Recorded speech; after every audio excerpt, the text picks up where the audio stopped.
一个湿香的一个风味辨别，看看是否有烘焙瑕疵。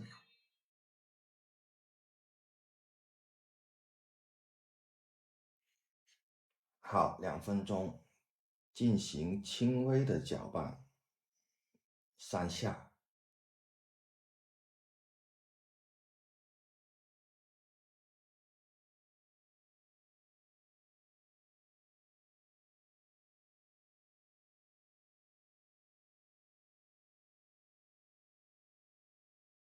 3只都是桂虾豆种，现在很多人对于桂虾豆种一说到桂虾就感觉是非常高品质的，但是我自己个人认为，其实桂虾只是一个豆种，它在哪一个地方种植才是它的关键。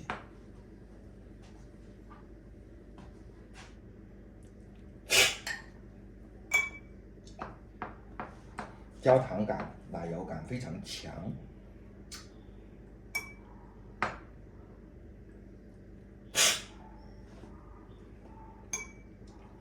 水果，芒果、菠萝，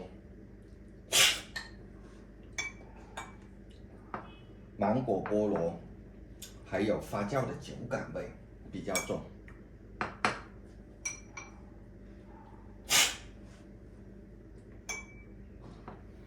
卡法森林的是柑橘的味道，茶感的味道。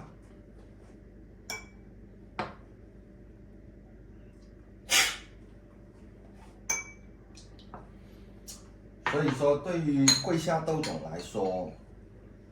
其实我觉得按照非洲埃塞俄比亚的所谓桂虾种，从我直观上面来感觉，它更加接近于原生种的豆子。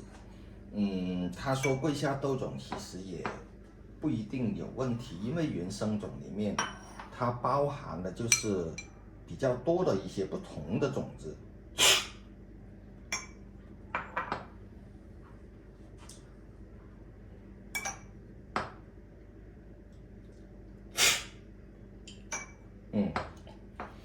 它到了中温以后，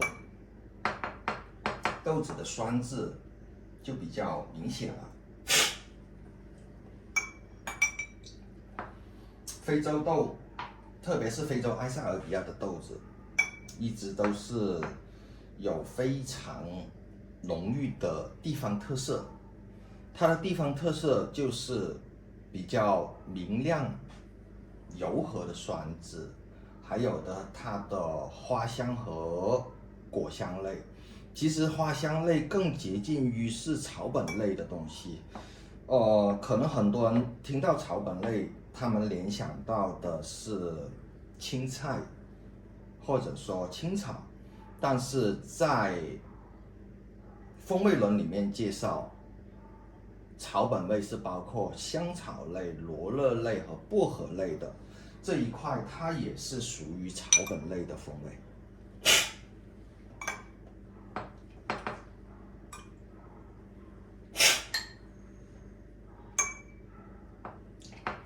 它的酸质都不错，因为这3只豆子都分别采用了中浅度烘焙的，粉色是这一只是84，这一只是88，这一只是85，因此呢都属于中浅度烘焙的豆子。还有一个问题就是，有一些朋友会问到，能不能烘成那一种极浅的豆子？以我个人而言，极浅的豆子不是不能烘，而是要看你的豆子的质地，还有本身你使用的设备的问题。如果豆子的质地它支撑不了极浅烘焙的，那么这个豆子烘来也是一点意义都没有的。接下来就是你的设备，如果你的设备以传导热为主的，而不是以对流热为主的，那么它烘极浅的豆子的时候，也存在一定的风险。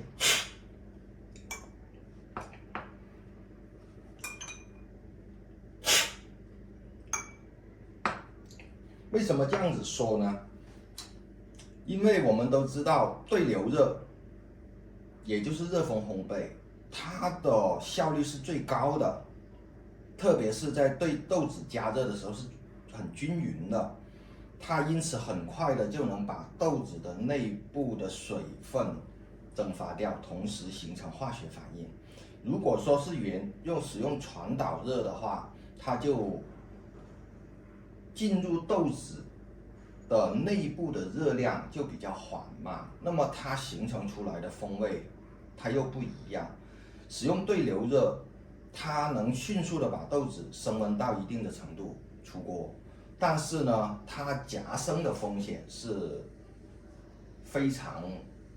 大的，也就是比较大的这种夹生的风险。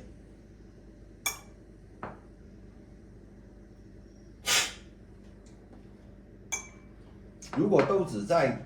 夹生风险非常大的情况下，那么它就需要用高品质的豆子去支撑它。也就是说，其实这种高品质的豆子就是价格的问题。这种豆子它在生豆的时候，它本身就有花香果香，哪怕你烘的不是那么的熟透，它夹杂着也会是花香果香的风味。如果你的豆子本身的品质并不是那么优越的，然后你又要去追求那一种比较极致的浅烘焙，那么可能会得出来的是事与愿违的一种烘焙。因此来讲，我一般按照我的豆子，我觉得性价比来说，它应该都在中度烘焙。也就是说，粉色基本上在80到90之间属于中度烘焙，超过90的粉色，它属于是一种极浅的烘焙。同样，风险和你的效益是一样的，烘得好就好，烘不好，那么这个咖啡豆就是一种青草的味道，生花生的味道，还有一些就是青菜的味道。